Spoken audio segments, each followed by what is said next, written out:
Seated on the dais with me, Sunita Reddy ji, President of EMA and MD of Apollo Hospitals, Sunil Kant Munjal Sahib, Chairman of EMA's 10th NLC and Chairman of Hero Enterprises, Rekha Sethi ji, who has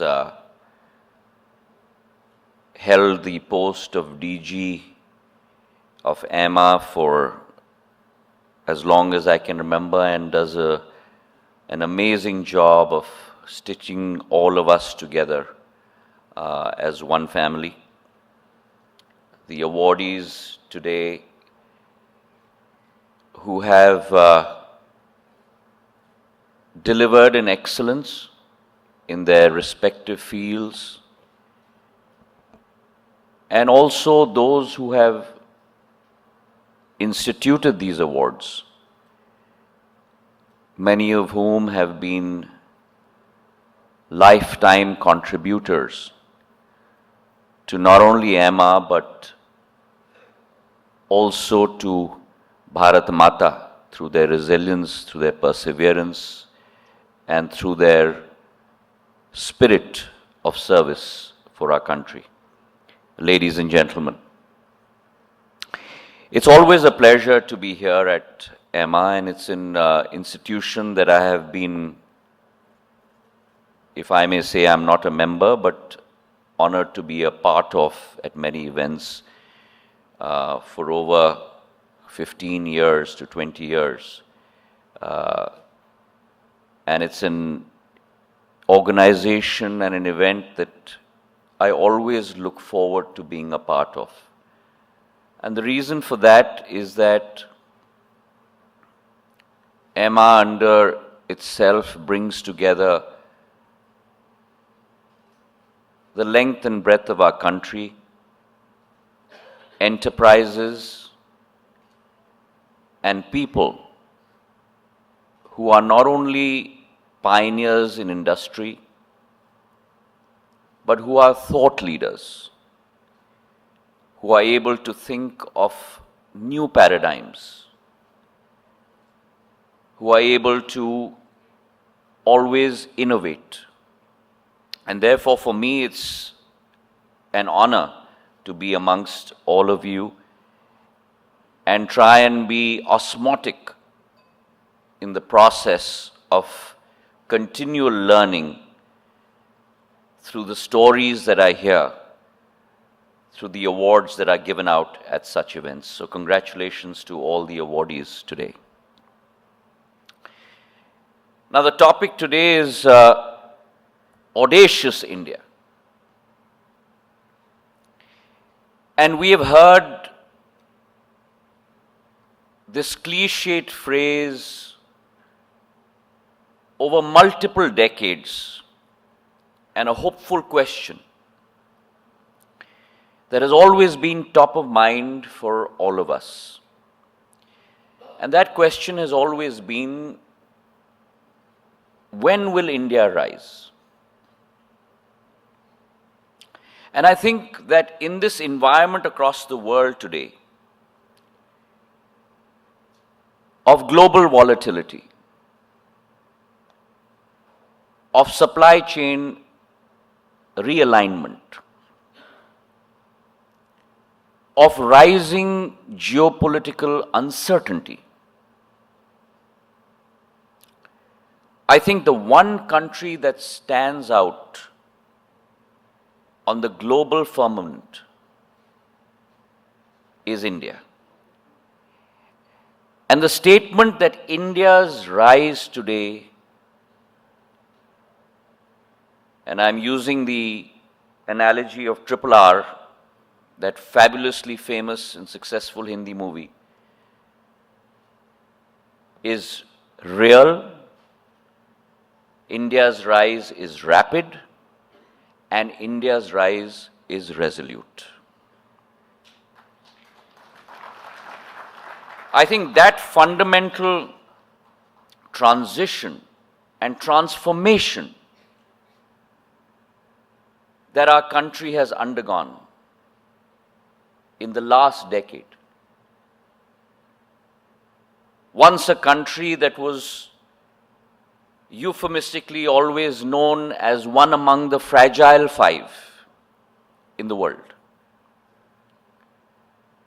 has risen today from being the 11th largest economy to becoming the world's fifth largest economy. And we are on track to become the world's third largest economy by 2028, going ahead of Germany and Japan. A country that is today close to $4 trillion, will grow to $5 trillion by 2028, grow to $6 trillion by 2030. A country in the last decade that has shown the world the power of compounding. If we look at the story of the United States of America, which is today an economic power in the world, the success story of the United States of America is not based upon 10% GDP growth rate or 12% GDP growth rate that has been based on volatility. But the success of the United States of America has been based on 3 to 4% GDP growth rate, but for 100 years. And that has transformed the United States of America. And India is going through that same very transformation, where the last decade's decadal GDP growth rate has been close to 8%. Which has lifted close to 25 crore of our people above poverty and transformed them into the new middle class, a middle class with both purpose and a middle class with potential. And that, ladies and gentlemen, has resulted today in a country that is confident, a country that is connected, and a country that is courageous. And those are the three adjectives that I will use to describe India today. And this is not just about statistics. There has been a structural change.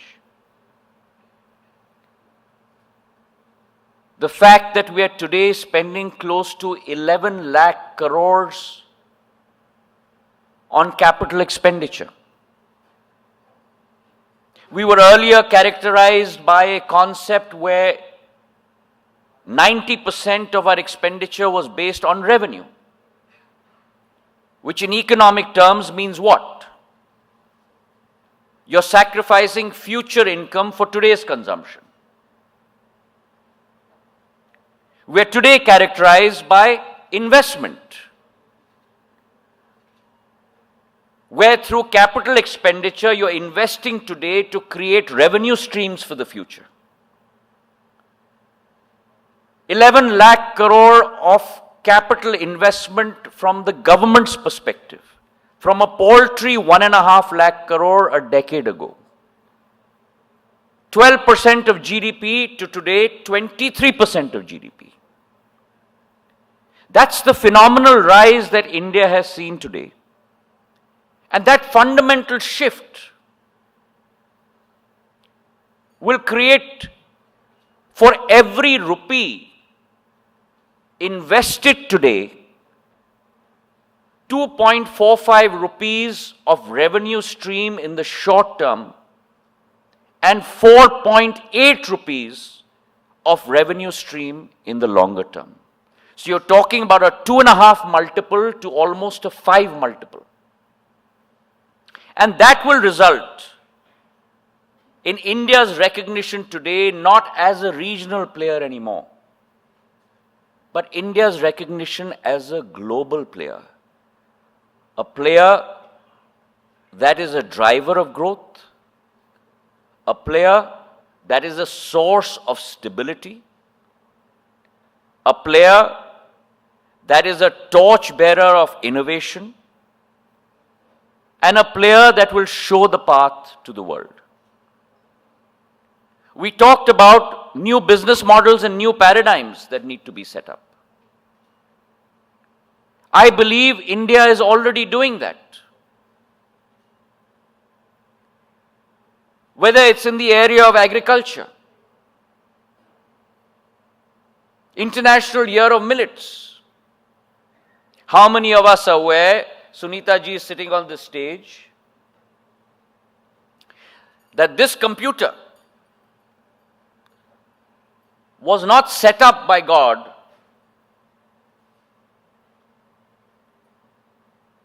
to process processed food.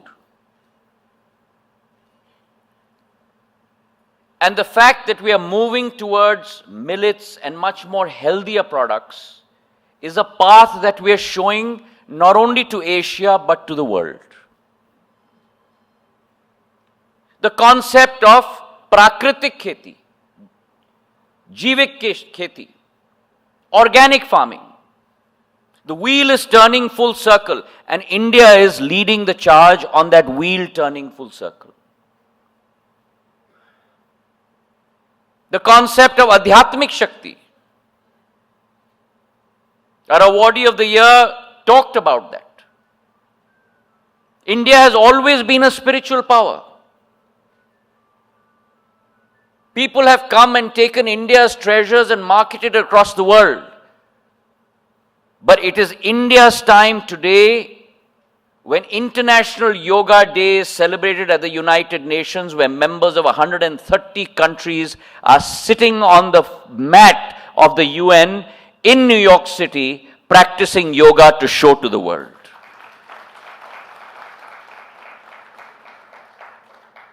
It is not about only bottom lines. It's not only about balance sheets. Success for all of you, for us, for humankind is about intangibles. It is about values, it is about mission, it is about goals. And if you're able to deliver on your values, your mission, your goals, as an individual, as a public servant, as an entrepreneur, as a company, as a state government, as a country, then everything else will follow. And that is the path that India has historically shown the world. And we are again, once again, showing the world. We talked about IP. Yes. But IP is not only limited to hardware. IP is also about software. And when I use the word software, I'm not talking about our software companies. It's about India's concept of Atiti Deva Bhava. Your guest is God. The hospitality and the tourism that you will experience in India, you will never experience in any other part of the world. Whether it is about the area of hospitality, whether it is the area about agriculture, about manufacturing, about services. That's the new paradigm that we take to the world. And it is our decade, it is our time, where Indian models will become global models. And it is all of you who are today innovating on that paradigm. The narrative today is shifting. And as the narrative is shifting, so is India's map. What was once talked about in terms of Indo-Pacific, Asia-Pacific, is now being termed as Indo-Pacific. India has become the center point for connectivity to 26 countries. And there will be a time in the next decade where all trade routes will go through India, just as they did 1,000 years ago. We talked about the Northeast. The Northeast is a pivot and a strategic area not only for India alone. It is the only connector for the global Southeast Asia to the rest of the world. And if we go back 1,000 years, all trade routes from all of global Southeast Asia used to go through the Northeast to the rest of the world. And under Prime Minister Modi's leadership, we will construct that paradigm again. In the last 10 years, $60 billion of investment by Government of India has gone into the Northeast.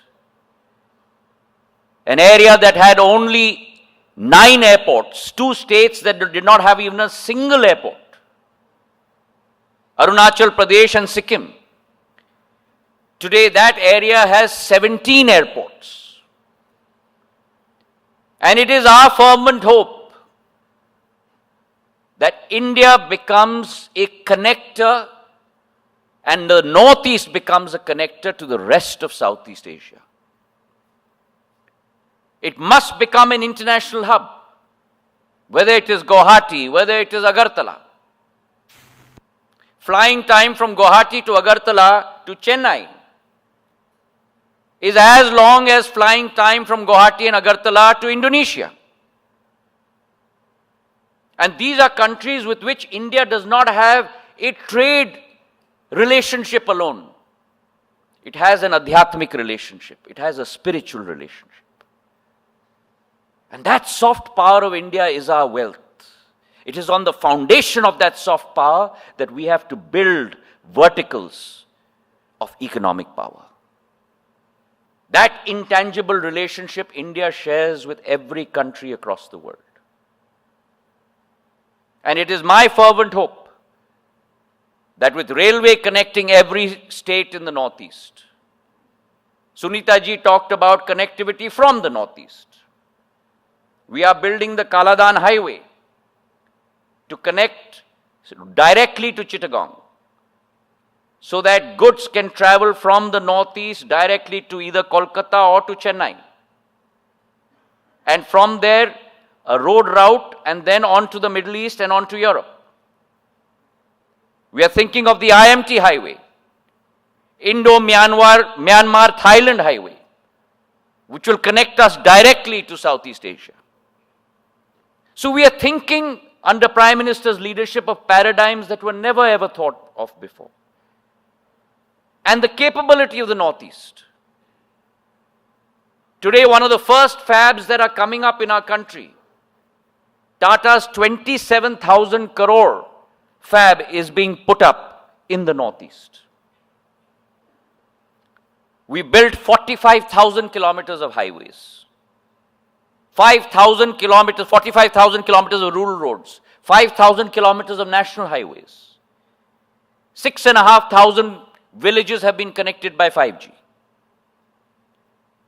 Which brings me on to the next biggest connector in our lives, which is the area of telecom. And I firmly believe that if today leadership is about vision, then infrastructure is about delivery. And if leadership is about vision, infrastructure is about delivery, then technology is the enabler. And today, India stands out. We had the fastest 5G rollout in the world. 22 months connected 99% of India's districts, 82% of India's population. Close to about 4.5 lakh crores worth of investment. Close to 4.5 lakh towers being put up. And this box is no longer about communication. It is about connecting each individual to the world. It is a gateway. It is a gateway to knowledge. It is a gateway to economic opportunity. It is a gateway to economic growth. We had a physical highway, but we now have a digital highway. And it is on that digital highway that today India's models, UPI, Bhim app, Jam Trinity, $272 billion worth of transactions a month, $2.85 trillion a year, 1.72 billion transactions in a year. 46% of the world's digital transactions happen in our country, India. That is our IP. Today, so-called advanced countries are courting us for this IP. And that, ladies and gentlemen, is India's capability. We today have 940 million people on broadband connectivity.